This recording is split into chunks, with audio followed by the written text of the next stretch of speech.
Traders நிஃப்டில நேத்து வந்து பாத்தீங்க அப்படின்னா ஒரு விர்ஜின் சிபேர் அப்படிங்கிறது ஃபார்ம் ஆயிருக்குங்க. இது வந்து பாத்தீங்கன்னா ஒரு பியரி சைன். ரெண்டாவது பிரைஸ் வந்து பாத்தீங்கன்னா இந்த S1 ப்ரீவியஸ் லோக்கு கீழே முடிச்சிருக்கு.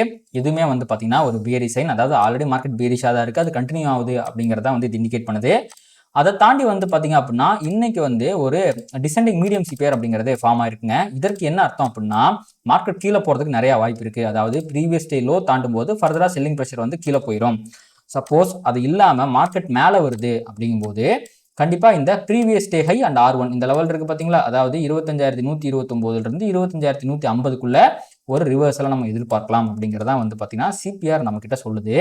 இந்த சிபிஆர் இண்டிகேட்டர் தாண்டி எஸ்எம்சியோட மார்க்கெட் ஸ்ட்ரக்சர் படி வந்து பாத்தீங்க அப்படின்னா இந்த 25,185 அப்படிங்கிறது மிக முக்கியமான ரெசிஸ்டன்ஸ் ஆகும். அதுவும் தாண்டப்படும் போது 25,236 அப்படிங்கிறது மிக முக்கியமான ரீசன்ஸா இருக்குங்க. இஃப் இன் கேஸ் மார்க்கெட் கீழே போகும்போது 25,027 மிக முக்கியமான சப்போர்ட்டா இருக்கும். பட் ஆல்ரெடி வந்து பார்த்தீங்கன்னா கிஃப்ட் நிஃப்டி ஒரு 55 பாயிண்ட் கேப் டவுன் இண்டிகேட் பண்றதுனால மோஸ்ட் லைக்லி இந்த ப்ரீவியஸ் லோக்கு கீழே தான் வந்து பார்த்தீங்கன்னா மார்க்கெட் ஓப்பன் ஆகிறதுக்கு வாய்ப்பு இருக்கு. அப்படி ஓப்பன் ஆகும்போது ஃபர்தரா கீழே இந்த 24,991 அண்ட் 24,940 இதெல்லாமே மிக முக்கியமான சப்போர்ட்டாக இருக்குங்க.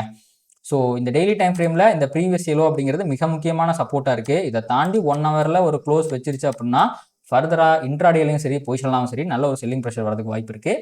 என்ன ஆகுது அப்படிங்கிறத பொறுத்திருந்து பார்க்கலாம்.